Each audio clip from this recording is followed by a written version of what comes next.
All right, we have a super cool studio tour today. A few months ago, I released a video here on the channel featuring Casey Moore. He plays for Chris Tomlin, and we looked at his guitar pedal board and his rig, and many of you were curious about possibly some more information about Casey, and I have always wanted to feature his studio here on the channel. And so a few weeks ago I headed to Nashville and he toured me around his studio. And I will mention he is very driven to make music and produce, and that's his love and his passion. Getting in front of the video camera, not so much. But Casey is amazing. He traveled around the South playing lead guitar for me for many years. Multi-instrumentalist, great drummer, fantastic keyboard and piano player. Pretty quickly after he graduated high school, he headed to Nashville to become Leeland's lead guitar player and became a member of the band, toured with Leeland for many, many years. Through playing with Leeland and being in the Nashville scene, he of course made a whole lot of other connections and then quickly began showing up on tons of different projects throughout the contemporary Christian world. He continues to play for artists like Kari Jobe, Cody Carnes, and now Chris Tomlin. Casey has a lot of really cool stuff in the studio, and so this video is going to be a tad longer. You'll find a breakdown in the description below if you want to jump around to see certain aspects of his studio. But I wanted to make sure that I covered all of it because many of you may have certain things that you're curious about in his workflow. What's up, guys? Casey Moore here in my home studio in Nashville, Tennessee. Yeah, back in 2020 we bought this place, and this was like a two-car garage, just dilapidated, kind of fallen, just it needed a lot of love. And after we finished renovating the house, the contractor, a good friend of mine, Tony Croteau in Columbia, Tennessee, shout out to him, was like, man, you know, you need that studio. I was like, yeah, I do. I want it. I would love to have it. I just don't know if I can do it right now. You know, just, you've already done so much on the house, and I don't even know if you have time for that. And he's like, I tell you what. So we worked out an amazing deal. He really took care of us, and he stayed about a month extra and just asked me, like, what, you know, what would you do if just like you could have everything? Just what would you do? I'm like, man. And just to have a nice isolated place would just be a dream come true. And then if you could, you know, just a bunch of like windows and skylights, and you know, that would be the dream, but I don't know, that's probably like way too much. So was this vaulted before? Yeah, this was the shape. It just, you know, they added a whole lot more support, and obviously the skylights weren't originally in the garage. No, they were not. But he put them in like a boss. And that is just like... And it makes a lot of sense because you needed the wall space for the studio, not windows. Right. Oh, and a big thing, like this whole wall right here was just, you know, garage door. And so we talked about maybe leaving it a door or replacing it with one with a bunch of windows in it. At the time, we didn't have a fence, and I didn't want everybody to see in the studio. I was like, okay, how can we maybe get some light in here, but wall it up, and soundproofing too. It's like we probably need that would be really loud. Anyway, so we opted to remove the garage door, put some like little skinny long windows in, and these were amazing. They were just perfect. Everything he did in here was just like unbelievable. Yeah, so we got it all closed in, and not just sheetrock, but he put like this, I wish I knew the name of it. It's like a soundproofing, it's like these big black sheets. It's like sheetrock, but it's like this dense soundboard. So it's like soundboard. Proofing between the walls then. Yep, so there's regular batted insulation in the wall. These metal strips that go all the way around to hold this soundboard, and then an inch air gap, and then sheetrock. So that kind of balances out having all these windows. It's kind of like a give and take with the sound. But I actually loved the way it looked. It, you know, it was an extra expense. We were like, oh, we could put wood floor in here or something like that. But I loved, especially when they painted in here, like all the white spots and the light colored gray. And then I added some cowhide rugs a couple years ago just to help a little bit with sound, but I love the look of it. I was going for the Scandi, all white, really bright, lots of windows. Another shout out to Justin Amanrud, one of my best buddies, amazing producer. His studio looked almost identical to this in East Nashville. And I was like, dude, if I ever do a studio, I want it to look like that. So I pretty much copied him. Show us your piano. You just got this when? This week? Yeah, just got it this week. And how did you were you searching? Were you searching for this? How did you?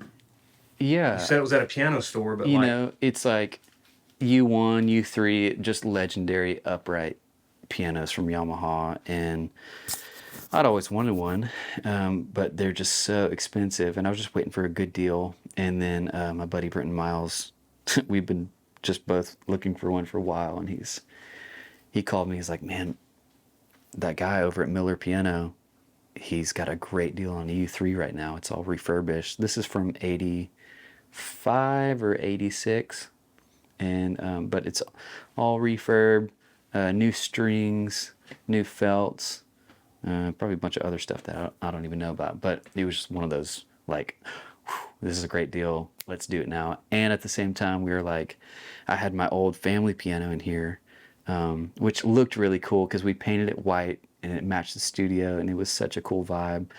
But I want the kids. I've got 3 kids, and they're like at that age where they need to start playing. Yeah, just and not even like, I don't want to force lessons on them right now, but yeah, I wanted the family piano to be in the house so that the kids could just walk up, and I want them to take piano lessons like I did, but at the same time, half of it is just falling in love with music. And so just it being in there, then able to walk up and it's just whatever they want to do. And so at the same time, I got an upgrade. It's amazing. It's got this soft pedal on it right now.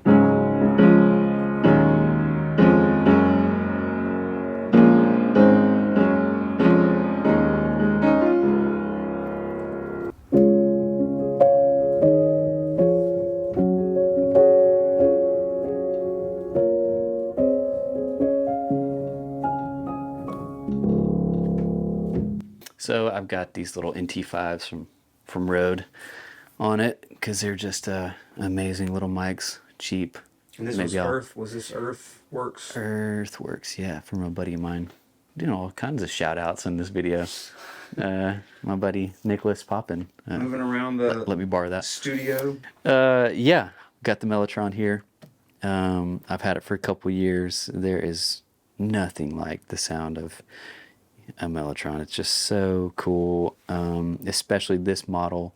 I don't know if I can lift it up right now because it's got a bunch of stuff on top, but you can see like it's got the full size keys inside, so it really feels like the feel of it is so great. And all those iconic, Beatles lines and Bowie and all that kind of stuff. Like anything, you could record it and it's super dry, but then add some cool verb or whatever effects in the box you want, and you can turn this really cool dry viola sound into like this amazing, huge, epic thing. Just incredible sounds. Mellotron is just a legendary piece of gear. Yeah, and then really moving love it. over here, Yep. secret weapon for your low end. We were just talking about the Sub37. It's super sick. I don't know, 10% of what this thing does, but that 10% is everything. Just like that low end finding that you get is just sick on it. Is that your kind of go-to thing for this? Is basically the sub bass stuff? Yeah, no, it does all kinds of fun things, but yeah, it's my main sub guy for songs. And when did you get this? Do you remember how long ago? You've had this a while. Probably saw it, either from Matt Melton, like incredible bass player, and he's got a sub. I don't know if he has a Sub37. And our guy Dan Alber, that plays for Kari and Cody, he's got sometimes he'll have a backline, one of these, or like the smaller. I think it's the Sub25. Okay. But yeah, and then, you know, Gnome Studios. You can get an amazing sub in the box with, you know, soft synths and software, but it's all analog, and there's just like, when you What I play like it, about these is you've got the sound already dialed up, and you can quickly come over here, turn it on, and then yeah, it's true. I mean, all these knobs are pretty much set to when you turn it on, Right. it's good to go, which I love that about it too. you got a Nord under here, which Yeah, this looks older. this is special. It's so in one of the bands I play for, a band called Leeland, one of the original members, Leeland's brother, Jack, used to use this for every show. It was like his main synth pad kind of thing, and he would have it. I don't even know how he did it, but he had it like connected through MIDI into like a big controller, so he could do both and blend it in. And it just, I remember it always sounded unbelievable.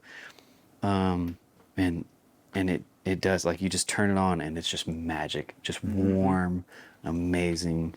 I think it's like a half analog circuit. It's the Nord Lead 2X. Don't know much about it, but Is after this Jack's board? yeah, this is Jack. So, which is like, Hey, Jack. half the stuff in my studio is other people's. Once Jack left the band years ago to be a full-time pastor, he brought that over and was like, "You just keep it at the studio, and you'll get more use out of it." I was like, "Okay, I will." All right, and then your main desk. You use Logic.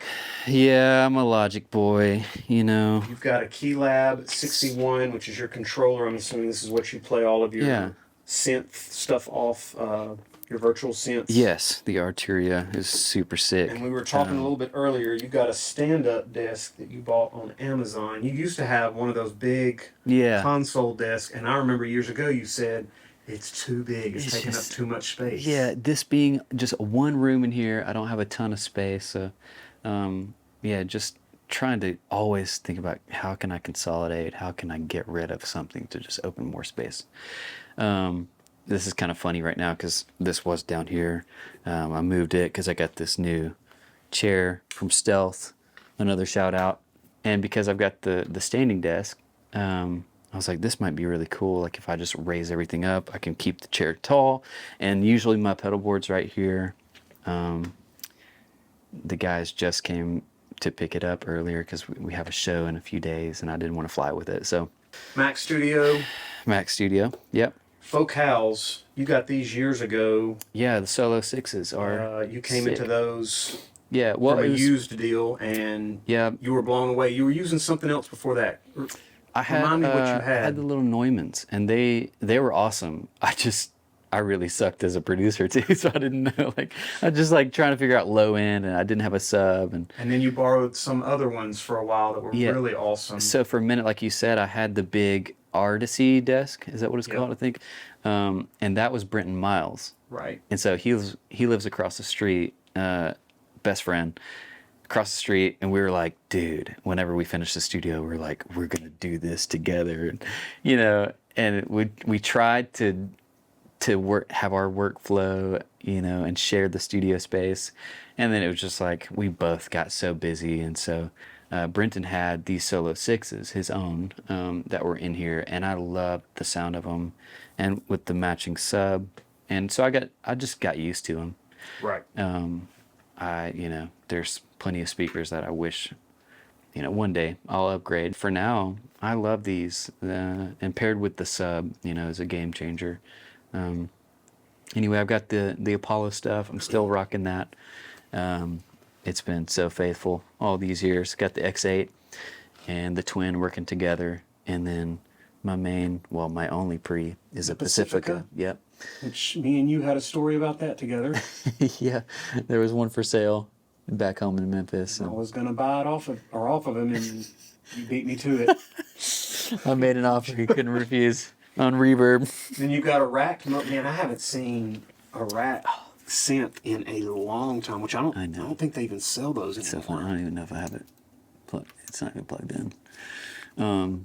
But yeah, I feel like, especially with all the 90s vibes coming back, I'm such an amp boy, and just I'll probably always be an amp first kind of guy, you know, when it makes sense. Now sometimes I'll go out and the convenience and how good this new modular stuff sounds is unbelievable.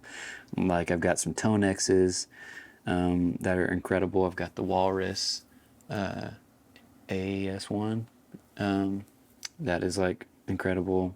The Iridium, they all serve a purpose and they all have their own unique sound. But when I'm here in the studio, I'm using amps for sure. And so there's all kinds of ways you can use this. I think my favorite was for just attenuation, because I'm in here and it's so loud, which I like. I'll have headphones on, obviously, but it's so loud, and not just the volume of it, but you know, if it gets too loud, then the feedback is kind of hard to control. So just attenuating a little bit is really nice, just like a couple notches down, or even just one click down. And that just allows you to push your tubes. Yeah. And then also it's got a line out on each one. So I could send a line out, and sometimes I do, to the UA, and you know, have some cool options to affect that line out signal. And then you can dial some room sounds in, which is really awesome. The rooms are incredible, and you know, getting that like early Killers vibe, like right, with a sick, like dry rhythm on the left, and then all room on the right, you know, just to give you a really cool wide thing. But yeah, that's my favorite thing. And Daniel Carson actually set these up, and I never touched anything inside the box, so he's got some really cool sounds already dialed in. 57s on amps, like it always works. It's great, classic. And then vocals or acoustic. At the time I bought those Focals for my buddy Ben Canelon, he was about to move to the UK, and he was selling the Focals, the Sub, and the Manly, because he was producing a lot back then, just all for a really great deal, and I could not refuse. So I bought them all together, just kind of a package deal. So I got real lucky there. Amps. All right, so I don't have everything in here today because part of it is in storage, some of it's going on the road, and a couple are broken. It's all, you know, it's always something. But right now, what are your go-to? Yeah, my go-to would be this Samson era Black Cat 30 Bad Cat. Insane. It sounds incredible. And then this Anniversary AC30 hand-wired. So fun. So I use those in tandem a lot, and then it's fun because I can send them to a whole host of speaker cabs. So over here we've got this AC30 6TB. That was my main amp for a long time, and it's just in need of repair. So I've taken it out, but it belongs to that. It's just a combo, right, and it's got 2 blues in it. And then this is like an early 2000s. It's kind of a mix match pair for that hand wired over there, because it didn't come with a cab, so it doesn't match. But you know, who cares? It's got 2 blues in it, and then Bad Cat cabs. Yeah, these newer Bad Cat cabs have 2 different speakers in each cab. So this was kind of like the guy that loaned me out that Earthworks mic, Nicholas Poppin. He was helping me. He was working at Bad Cat at the time, and we were just like, what's your dream situation speaker wise? And I'm like, okay, it would be so fun to have like 4 different options, like, you know, Alnico Gold, a Creamback, like some kind of greenback. Did we get an Alnico? I can't remember what green we got. And then a blue. So we've got a blue, a green, Alnico Gold, and Alnico Cream. Say that 5 times fast. Goodness. And then, so yeah, all kinds of options. I think right now I'm recording set to the gold and maybe the greenback. But anyway. What are these power conditioners? Yeah, these are so awesome if you really want to get nerdy and talk about electricity. Come with me. Brown Box. They make these guys. There's a few different models, but it's for voltage attenuation. And if you live in Nashville, at least, and you have really hot power coming in, and whether it's a modern amp that needs right at 120, or you've got like a vintage Fender amp that sounds great at 110, it's like, how are you going to regulate that? So they made these boxes, and pretty sure they made them for like session guys first, just here in town. I could be wrong on that. Maybe they probably gave some to some touring artists as well, but I just know that's how I heard about it. Just guys in town that are doing sessions all the time, and the voltage was like 124, 5, 26, like just crazy hot. And so you're cooking your amps. And so just longevity, and also like when you back the voltage off, you can just tell, when you really dive into like what it's sounding like once you record it, you can just hear like if it's at 125 or 126, it feels like really just on the edge in a bad way, and just kind of a little spiky up top, like just getting real nerdy. So this just like upper frequencies. So this will smooth it out? This really smooths it out and just lets the amp, I just feel like the amp can breathe, and it's just like running on exactly what it wants voltage wise. So it can go down to like 110. I think probably the AC30s like 116, 117. Modern bad cats would prefer like 119, 120 right there. Anyway, so those are really cool. All those little things together, even though they're subtle, make a really big difference. Clean power conditioners and attenuating the amps, and then attenuating the voltage. It all, makes a big difference when you add it all up. Yeah. Twin reverb under there. Yeah, I didn't have that sound, and they are just so crazy loud and really clean. But that's perfect. Sometimes that's what you want. And so just a ton of headroom. What bad cat's under? This was the first bad cat that I got years ago, the Cub 40. I like all the pedals under just sitting on top. Oh, so much crap around here. And that Chase pedal Bliss steel is not a cheap one. What is that up there? I don't even know. Oh, that's where that thing is. Warped vinyl. That's cool. There's a lot of guys watching this video like, dude, send that to me. I need to put that on the Mellotron board. That would be really cool. Oh, the moonshine. I was about to say, if you don't want this, I'll take that home with me. So this was your first bad cat? Yeah, that was John at Bad Cat. He is the man, and he has always really helped us out. So is this what got you hooked on Bad Cat? Yeah, that was my first. And you love Tyler amps as well. You use Tyler amps. Yep. I've got some Tyler, the PT14, and because I remember you were talking before you got the studio built. You were using those in your basement all the time in the house, because that's what you were recording with in the house, was the Tylers. Yep. Then you're also back to the Blues Junior, which is the amp that I love so much. Yes, and this was one of my first, if not the first, tube amp I ever bought, because my brother had. I was going to ask, is this... That's a whole other video. Is this the Mesa from 20 years ago that you played with? Yes, it is. This was the amp. Before I was a guitar player, my brother bought this amp and this Les Paul. And you still have it. Right here. He doesn't have it. Well, I didn't have them for a long, long time, until I finally convinced him.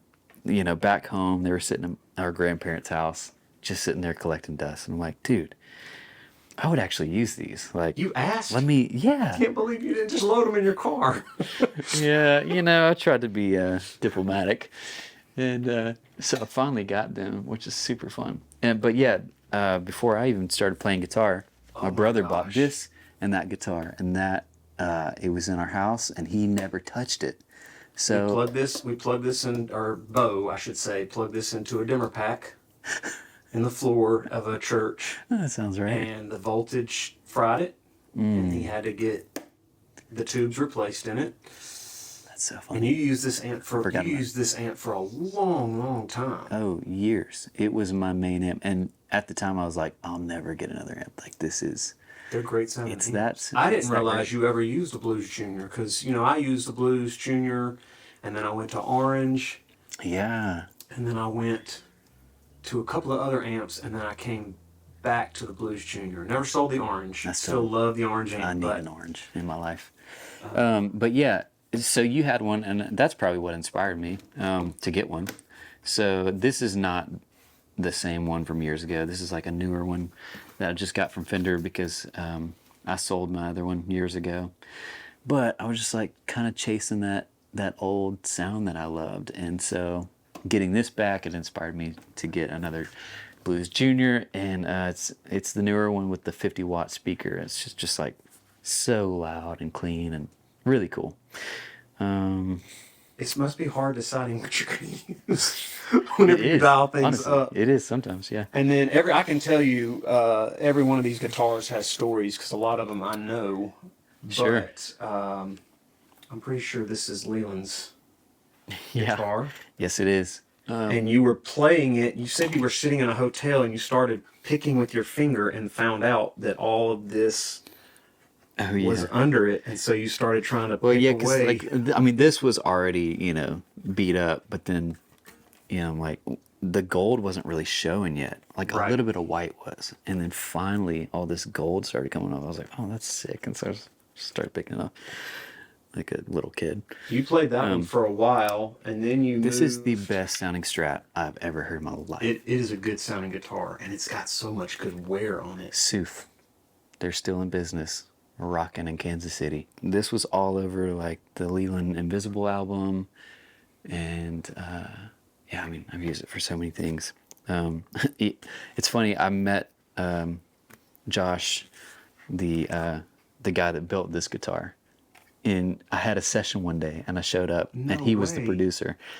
And I'm pretty, I brought this guitar, and he was like, "What is that?" Because you can't see like the brand on.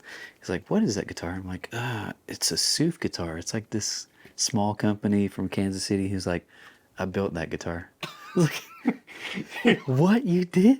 No way." He's like, "Yeah, and I really wanted to keep it. That's like one of my favorite guitars we ever made." I was like, "No way." And I think he's tried to buy it many times since then. And for those watching, Casey did not give it back. No. This guitar you played for many, many, many years, and many, many Leeland shows. What is this? Still do. TMG? It is one of the best sounding and best looking guitars. TMG went through some big changes probably 10, 15 years ago. Started by a guy in Australia years ago, and Nigel Hendroff made these really popular. Well, I think he had a telly or something. They didn't have this model, but new management came in, new ownership came in. Jonathan, now at TMG, he bought the company, kind of redeemed it, and started making guitars again. And I asked him if he could do a Starcaster body, and he's like, "No, no, I don't really know how to do that." Actually, I don't think he said no. I think he was just like, I've never done that. It's a big undertaking, but give me some time and maybe we could figure it out. So I think a couple years went by, and I probably text him, every now and then, like, "Hey, you want to do this?" It's a hollow body, which that's a big difference. Yes. That's a big And he had only, deal. I'm pretty sure at that point, I think he had only made like offset guitars and solid body. Mm-hmm. He might have started making semi-hollow, like a 335 kind of style. Just kind of chambered, yeah. Right. But but he had never done something like this, and with that, You have to do the binding and all. it's three big pieces, It's like building an and acoustic guitar. and the binding, everything. I mean, he went full out, and there is nobody like him when it comes to checking and the cosmetic. The relic job is insane. And maybe Lawler. Lawler Imperial, I'm pretty sure that's what those are. They're hot. I know they're Imperials. They're really hot pickups. Not sure if that's the right company, but they're Imperials. And what we did was a little split coil, so I can split the coils and get that cool single coil kind of vibe, which is really great. So this guitar does so much. I still use it all the time. Is this... Also used this for years with Leeland. That was a main guitar for a long time too.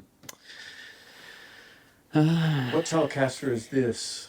Yeah, so this was one of my first nice guitars my grandparents got for me, in Martin Music back in Memphis, Tennessee. Played this one with you a lot, and then I finally added a Bigsby to it, and that's what was throwing me, because I remember the original one didn't have a Bigsby on it. Mm-hmm. Really insane guitar. It's got the one Leeland signed for you. Yeah, it's got a cool story, but we don't have enough time for all the stories. Yeah. And then of course, I remember when you got the Gretsch, because I was real jealous. Oh, that was years ago. It's amazing. So years ago, I got a Panther, I believe it was called, from Fender. It was really similar. It wasn't as ornate. It didn't have the little, binding and sparkly. It was like just a more stripped down, chill version of this guitar, with a rosewood fretboard, I think. And I loved it. It was my main guitar for a while, and I flew back from a trip. The next day I had a session. I opened up the case, and the neck was completely detached from the body. Oh my goodness. It's like, okay, well, what am I gonna do? I don't even think there was another guitar in the studio that day. So I reached out to Nate, my friend Nate White at Fender at the time. Was like the best, as he always was, and he was like, dude, I got you. I'll send you another one. We'll figure out like how we get that repaired or fixed. The producer at the time, Michael Farron, loved that guitar, and he was like, can I buy that from you and fix it myself? I was like, maybe. So he actually he's got that guitar now, and he fixed it. Anyway, so Nate at Fender sent me a new one. I opened up the case, and to my surprise, it was a Falcon and not just a Panther. So I was like, oh. So he really did take care of you. Upgrade, okay. So beautiful, double cutaway. That was probably way too much time on one guitar. No, but you've got a Duesenberg here, which you've got been a playing Duesenberg. more doozies lately. Finally, I wanted one of these guitars for so long. Leeland had the white Fullerton, and just one of the best sounding. Now Leland's like a freak of nature guitar player, so anything he plays sounds good. But I just, there's something about that Duesenberg sound too, especially like single coil, the split thing in the middle. So I always wanted something kind of in the vibe of what I was used to with the Falcon. But I reached out to Nate at Duesenberg. I met him years ago. Best dude ever. He had this in his office and gave me a killer deal on it. And so I finally pulled the trigger, and that was my first doozy. And now I have just got the Caribou last year when I started playing for Tomlin. We had a show out in California, and Nate came by with the Caribou, and it's really cool. It's like a smaller body. It's still hollow body, but it's a little more comfortable playing. Well, and this one actually, it's got, I'm pretty sure, do they call it a domino? Y'all can, whoever's watching this video can look it up, but this is a little bit different just because they were trying to get rid of the 60 cycle hum with the single coil vibe. The Caribou has what Leland's guitar had, just the standard split coil thing, so you had a little bit of buzz depending on where you were and the lights, and a little more finicky. But so that's that. What's this? I don't know what else you want to go through. But yeah. Well, a company that's been around for a long time, been making really cool offset guitars for a while. I needed a baritone vibe, and a buddy of mine had this in his studio, and that was just my favorite sound for a baritone, and the scale, the long neck, it just felt so good. Comes in handy for tracking for sure. Yeah, it's just just another color, really cool.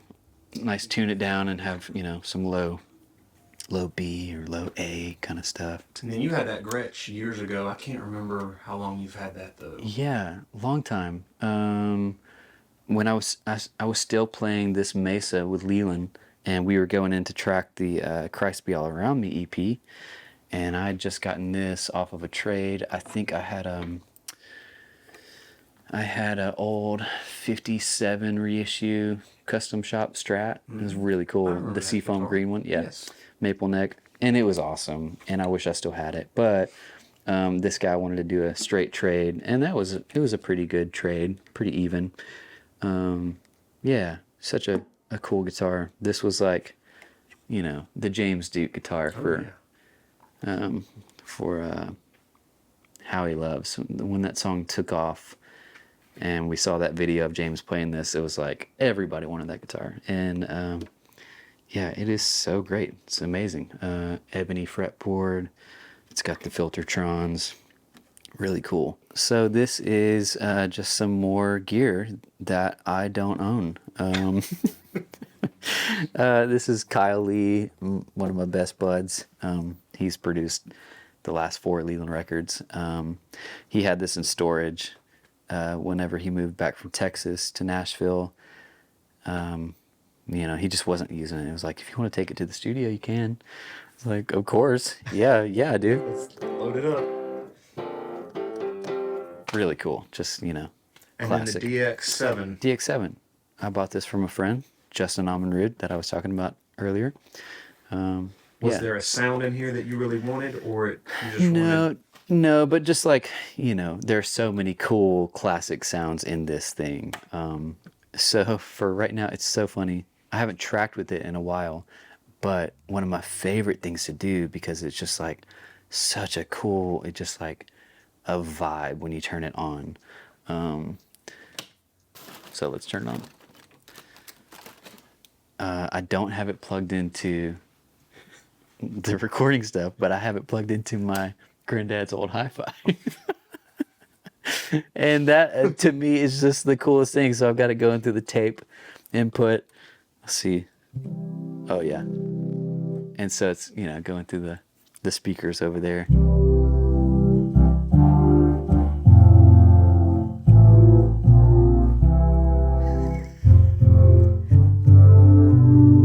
So sick. I mean, oh, there we go. Now it's in stereo.